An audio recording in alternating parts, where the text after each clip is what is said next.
In just 9 minutes, dive into the boldest insights from Ezra Klein's interview with IMF economist Kenneth Rogoff. Discover the truth behind America's pathetic fear, why the dollar's dominance may be collapsing, and how Trump's moves could trigger a global crisis.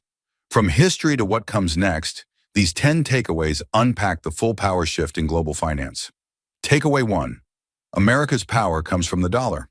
The United States holds a unique position in the world because its currency, the dollar, is used everywhere.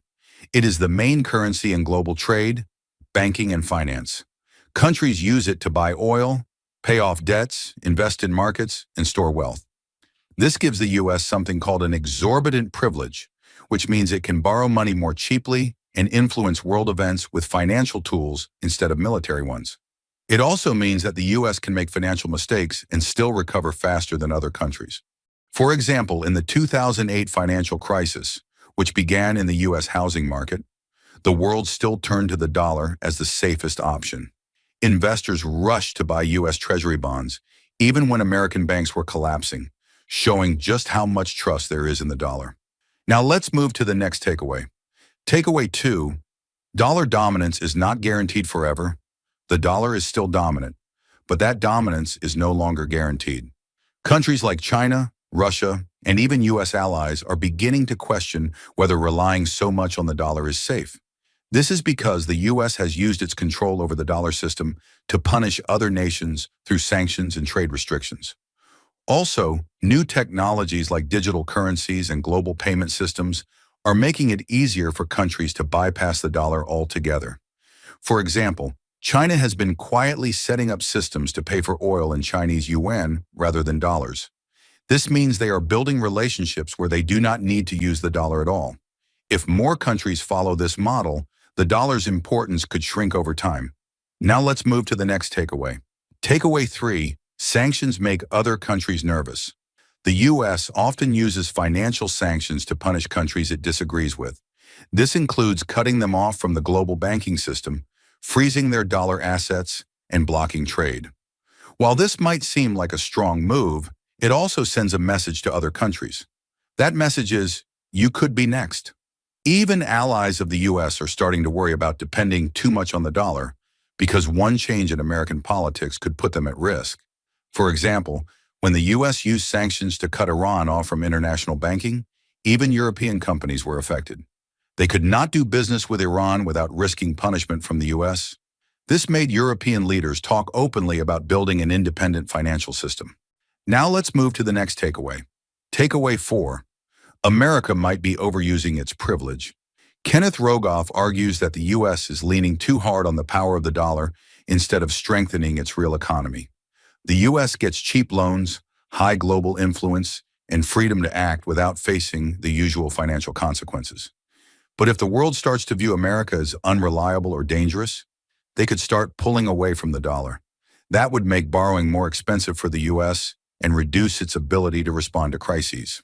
For example, if global investors stop buying U.S. bonds, the government would need to pay higher interest rates. This would increase the national debt quickly and reduce the money available for programs like Social Security, infrastructure, or defense. Now let's move to the next takeaway. Takeaway 5, Trump's actions shook global trust. Under the Trump administration, the world saw a different kind of U.S. leadership. Trump often acted on impulse, threatened global agreements, and clashed with longtime allies. He used tariffs as weapons, questioned the value of NATO, and even threatened to not pay U.S. debts. Rogoff says this created what he calls a moron premium, a cost the U.S. now pays because global investors see its politics as unstable.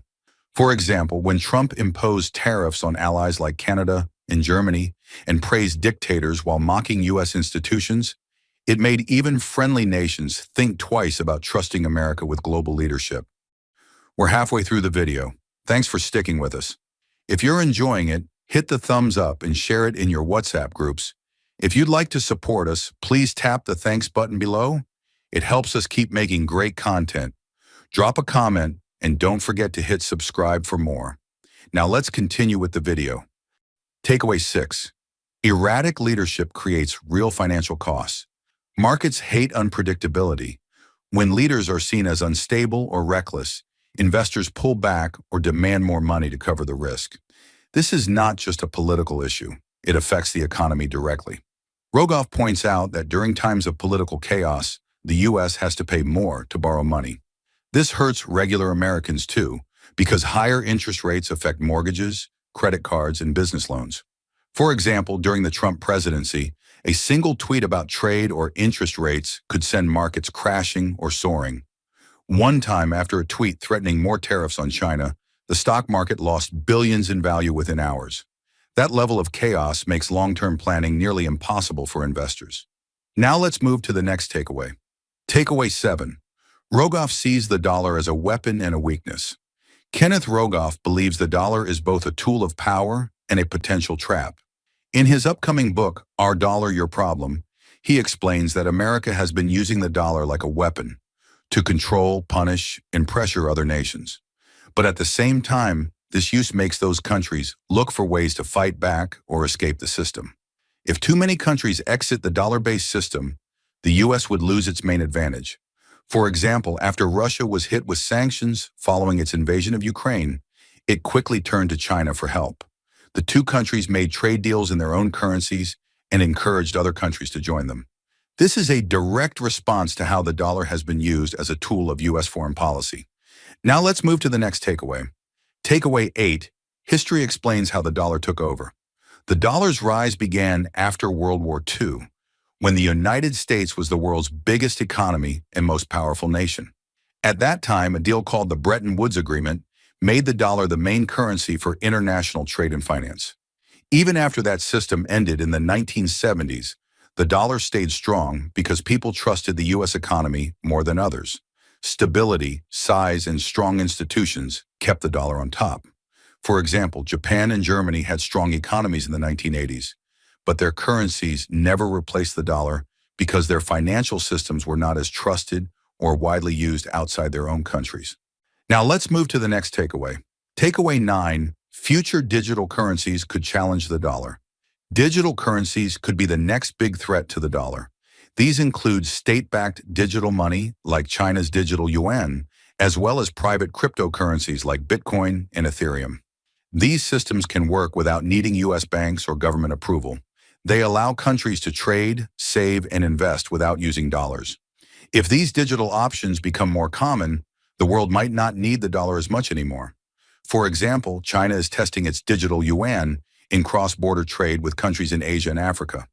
If these systems work well, they might become popular alternatives in places that feel vulnerable to U.S. sanctions or restrictions. Now let's move to the last takeaway. Takeaway 10. A financial empire can quietly fade. Rogoff explains that financial power does not usually collapse in a single event. It often fades slowly until one day the world looks different. The U.S. may still be powerful, but if other countries stop trusting it and start building systems without it, the dollar's dominance could quietly disappear. The danger is that the U.S. may not even realize it is losing power until it is too late to stop.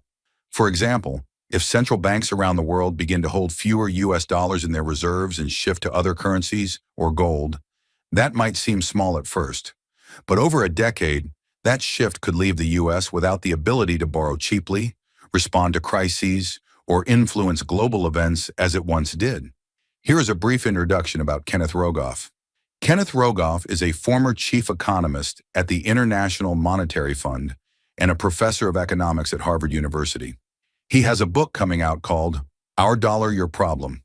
Thank you for watching. If you'd like to support this channel, hit the thanks button below. It really helps us keep going. If you enjoyed this summary, please leave a like and share it in your WhatsApp groups. To join discussion about this video, drop a comment below. And for more videos like this, hit the subscribe button below.